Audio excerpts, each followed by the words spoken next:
नमस्कार, मैं हूं मुनस खान। अमृत विचार देख रहे हैं आप। जैसा कि आप सबको पता है कि आज श्री कृष्ण जन्माष्टमी का पावन पर्व है। लोग ठाकुर जी का स्वागत कर रहे हैं, उनके आने का जश्न मना रहे हैं। लेकिन सबसे अहम बात यह है कि कोरोना वायरस महामारी चल रही है, तो ऐसे में जो झांकियाँ निकलती थीं, जो शोभा यात्राएँ निकलती थीं, उन पर पाबंदियाँ हैं। प्रशासन की तरफ से पाबंदी लगा दी गई है। तो जो ये शोभा यात्रा निकालने वाली कमेटियाँ हैं, उन्होंने भी प्रशासन की, सरकार की बात को माना है और ये शोभा यात्रा निकालने से उन्होंने परहेज़ किया है। मैं इस वक्त खड़ा हूँ बरेली के बालजती स्थित सीताराम मंदिर में। इस मंदिर से कटरा चांद खां की ये मंदिर है।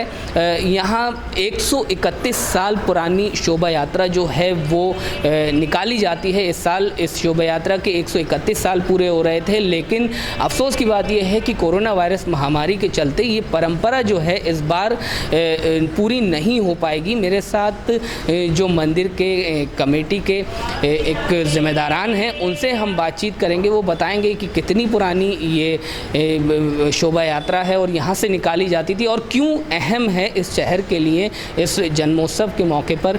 सर, बहुत बहुत स्वागत आपका। सबसे पहले तो आपको श्री कृष्ण जन्माष्टमी की बहुत बहुत बधाई। हमें ये बताइए कि किस तरह से इस शोभा यात्रा की अहमियत है जो कोरोना वायरस महामारी के चलते इस बार नहीं निकल पा रही। सबसे पहले तो मैं दिनेश कुमार गुप्ता, अध्यक्ष चंदनगर धार्मिक समिति सीताराम मंदिर। इस बार हम लोगों ने, हमारा इतना अहम शोभा यात्रा थी, शोभा यात्रा निकालते थे जो मैं समझता हूँ कि दसियों हजार पब्लिक की संख्या उस शोभा यात्रा को देखती थी और दसियों हजार लोग हमारी शोभा यात्रा में चलते थे और लगभग 20 झांकी चलती थी और उसके साथ में हमारा अखाड़ा चलते थे 5, जिसमें हर प्रकार का कर्तव्य लोग दिखाते थे। अपने लाठी डंडों का, तलवारों का, सारा अपना उसका वो होता था।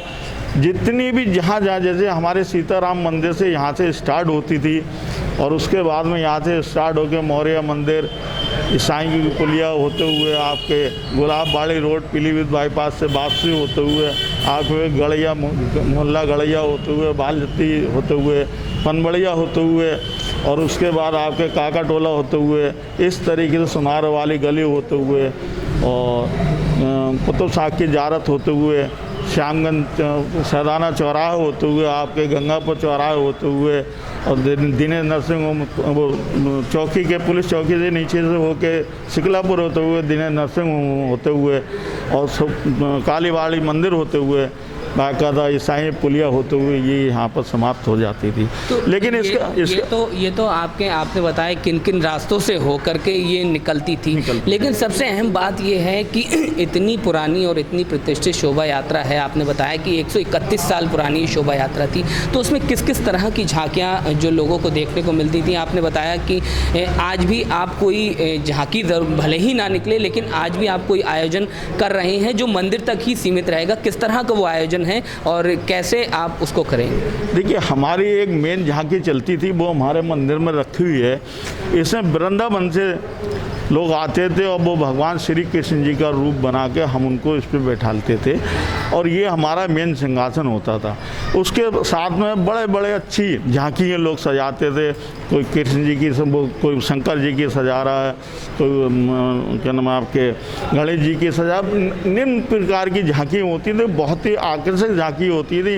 यहाँ तक एक साथ तो इतना वो था कि हमारे यहाँ पर 14 घंटे लगते हैं शोभा यात्रा को घूमने में। 14 घंटे सुबह से स्टार्ट होती है, रात को 12-1 बजे तक हम लोग यहाँ पर आते हैं। कभी कभी हमारे एक बदायूं से एक साहब आते हैं तो बर्फ़ की सिल्ली पे शंकर जी बन के तैयार रहते हैं। उस बर्फ़ की सिल्ली पे 14 घंटे खड़े रहते हैं, बर्फ़ की सिल्ली पे। तो ये बहुत आकर्षक झांकी होती है। इस तरीके की झांकी कई हमारी झांकी होती हैं। सबसे बड़ी बात यह है कि हमारे जो बुजुर्ग थे, जब उन्होंने स्टार्ट किया इसको, तो हम लोग 4 लोग, एक हम लोगों ने वो बना रखी थी, क्या बोलते हैं उसे, एक डोली टाइप की, जिसमें कभी कभी शादी होके देखते हैं आप डोली जाती है, तो उसमें कृष्ण जी को बैठाल के हम लोग, हमारे बुजुर्ग लोग वो यहाँ से ले जाते थे और सारे इलाके में इसी तरीके से घूमते थे। उस समय भी हमारा अखाड़ा, बैंड बाजा सब कुछ साथ में चलता था और भयंकर पल्लुक होती थी और आज भी बहुत तादाद में पल्लुक होती। जहाँ से जाता है चारों तरफ मकान घिरे होते हैं, छतों से देखते हैं। ये सब बहुत अच्छी तरीके से शोभा यात्रा ये निकाली जाती है। तो आपने वो भी वही चीज़ बताई कि जो पुराने बुजुर्ग हैं इसीलिए आज आप उनका सम्मान भी कर रहे हैं। जो बुजुर्ग हमारे अभी इस समय जीवित हैं, जिन्होंने इतना परिश्रम करा और यहाँ से इतनी दूर बलखंडी नाद ले जाते थे। पहले हम लोग बलखंडी नाद ले जाते थे, वहाँ पर समापन होती थी हमारे बुजुर्ग लोग। आज उन्हीं बुजुर्गों का जो बेचारे चल नहीं पा रहे हैं, ये सामान आ गया उनका, जो बेचारे चल नहीं पा रहे हैं और घर पे बैठे हुए हैं, आज उन्हीं बुजुर्गों को हम सम्मानित करने जा रहे हैं।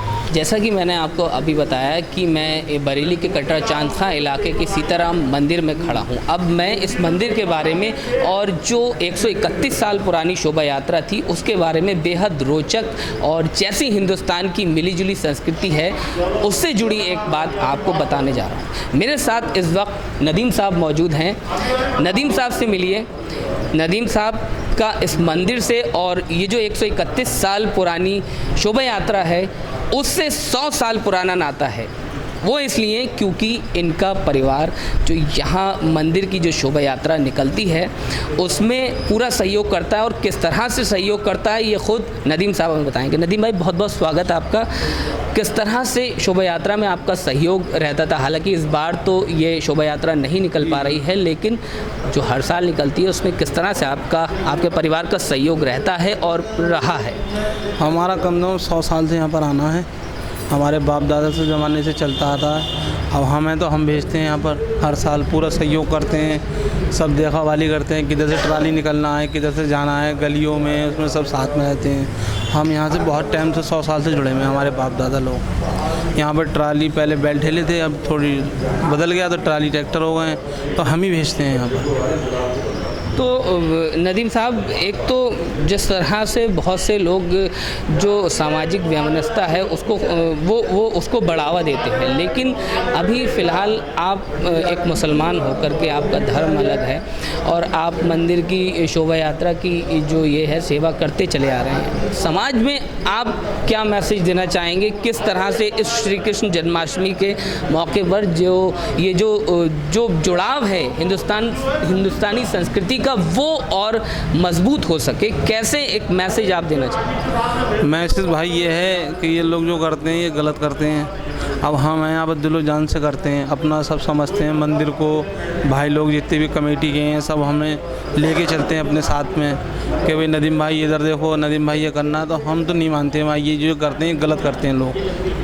और ये तो धार्मिक काम है यार, सभी का। हमारा हुआ क्या ये हुआ, ये तो एक ऊपर वाले की देन है कि भाई ये जो जिसमें है वो उसे मानता है, अच्छी बात है। अब हम हैं पूरा सहयोग करते हैं यहाँ पर, कोई भी बात होती है। अब ये बुलाया, इस बार इतना बुरा लग रहा है कि बिल्कुल ही लग रहा है कि है नहीं कुछ, नहीं तो तरह हम इसी में रबी में लगे रहते। सब मोहल्लों में ठेले भेजना, सब जगह हर उस मंदिर पे ठेला खड़ा करवाना कि यहाँ पर यहाँ से यहाँ इकट्ठे होते हैं सब लोग, सब पूरी इलाके का ठेला आके यहाँ इकट्ठे होते हैं। यहाँ से शोभा यात्रा निकलती है। आपके समाज ने कभी इस चीज़ को लेकर कोई ऐतराज़ जताया कि ना? हमारे समाज में हमारा काम बहुत बढ़िया रहता है।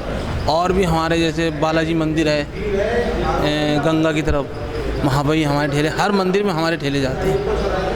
हाँ, बालाजी में सरदारों के जुलूस उठते हैं, हर उसमें हमारा सहयोग रहता है। और हम अच्छा मानते हैं चीज़ को कि भाई ये लोग हमें पकड़ते हैं, एक मुसलमान होने के हिसाब से हमें काम देते हैं और हम सहयोग रखते हैं। तो इसका सब ऊपर वाले का।